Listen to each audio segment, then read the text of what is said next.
どうも、わがつくです。今回は試作の水羊羹を作りながら、こういった試作の時に僕はどういうふうに考えながらお菓子を作っているかっていうのをみんなに知ってほしくて動画にしてみました。正直いつもの水羊羹の方が美味しかったんですけれども、その失敗した要因とかも教えれればなと思います。それでは最後までお楽しみください。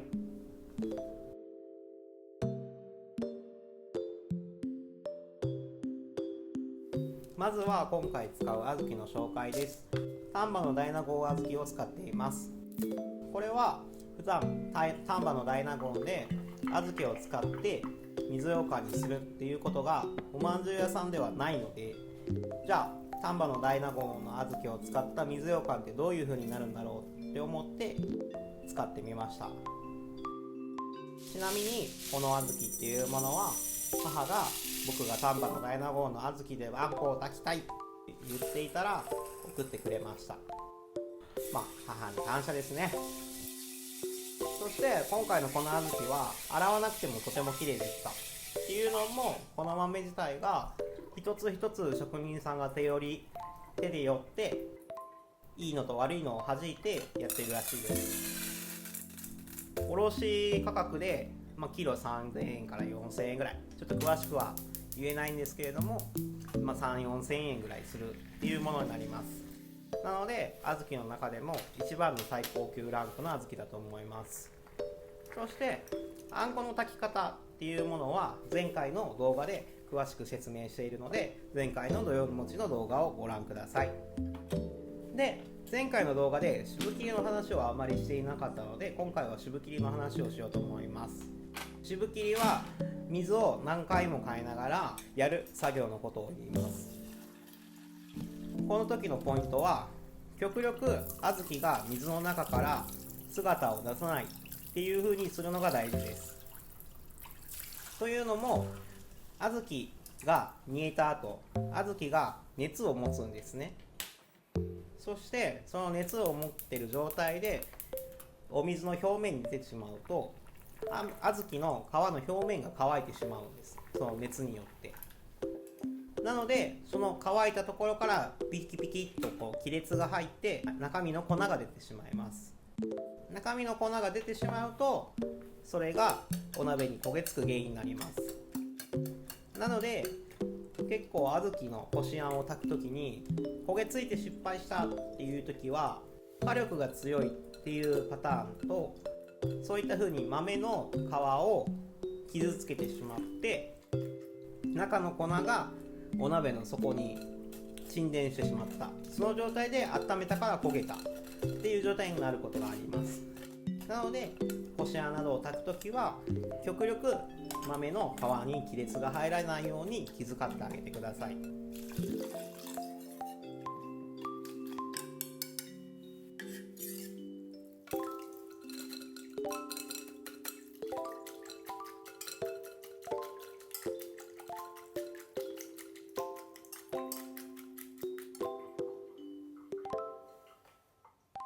そして今のシーンは前回と一緒ですね。水さらしの作業になります。今回は前回のこしあんの時と違って出来上がる量の水の量が多いので、水さらしは1回だけにしています。そしてここからはいつもの水羊羹と違う作り方をしています。というのも、いつもの水羊羹、一般的な水羊羹ですねはまずこしあんを炊きます。そしてそのこしあんを寒天の液で溶きほぐしていって固めるようにします。ただまず寒天の液にこの生のこしあんの粉っていうのを混ぜたら香りが立つのかなと思って実験してみました。なので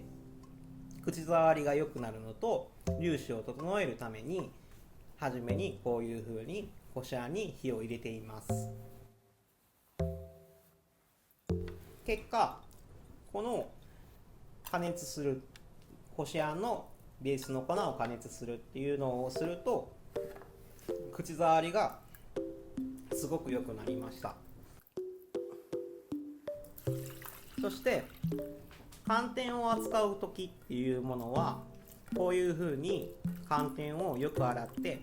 寒天の臭みっていうものを取り除いてあげてください。結構これをするかしないかで水羊羹の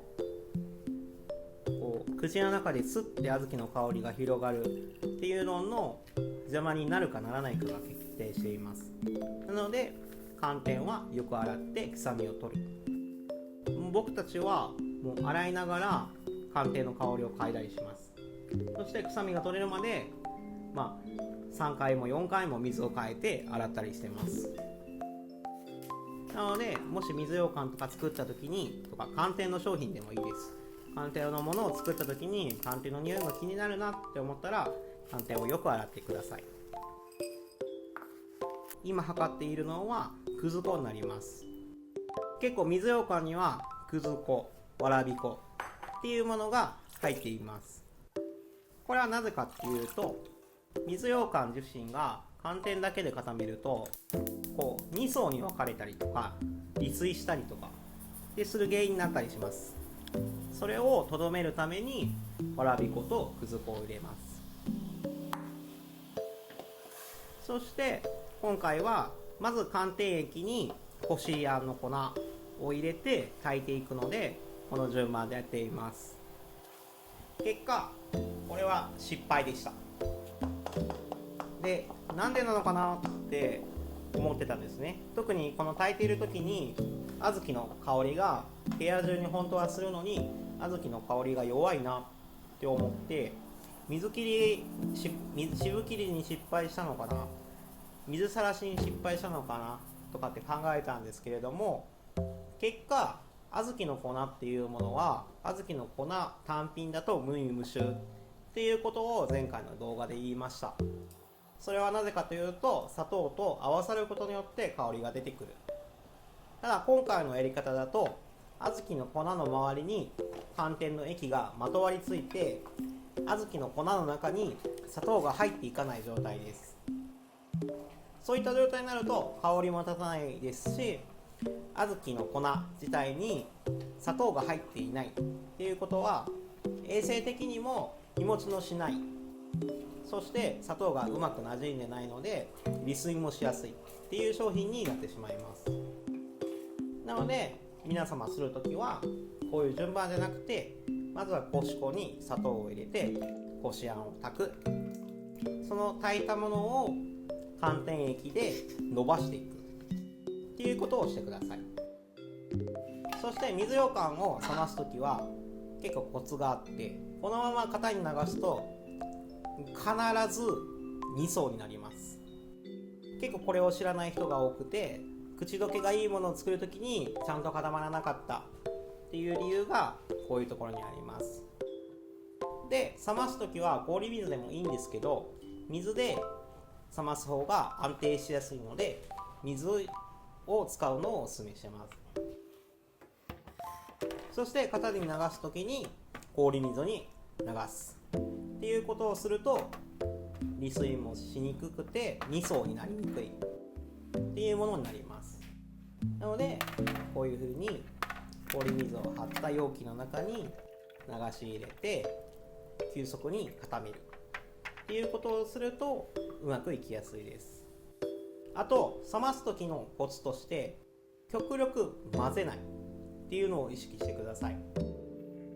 混ぜるときは優しく混ぜる。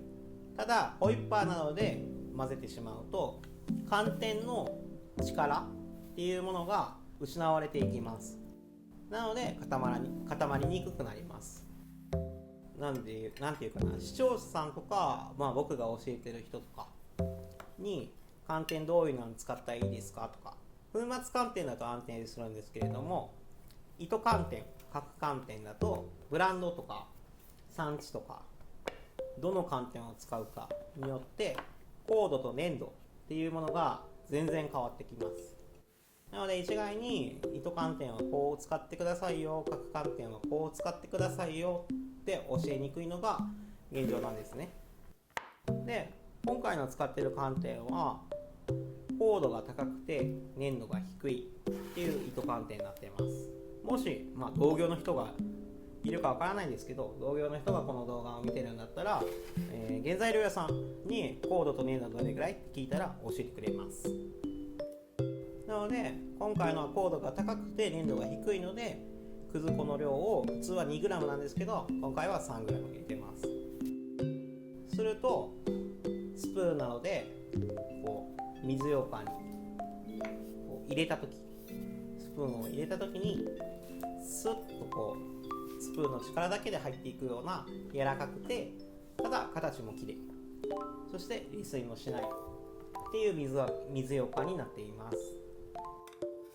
ちょっと今回は最後にスプーンを水ようかんに入れた様子の動画も見せようと思います。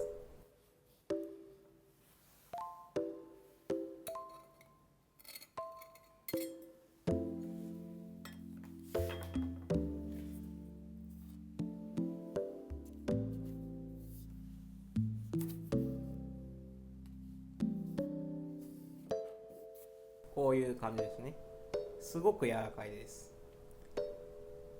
丹波の大豆団子自体が小豆の香りは強いので、普通の小豆よりも香りは強いんですけど、もっと活かせるようにいつものやり方の方がいいと思います。そしてそういった水ようかんになった時は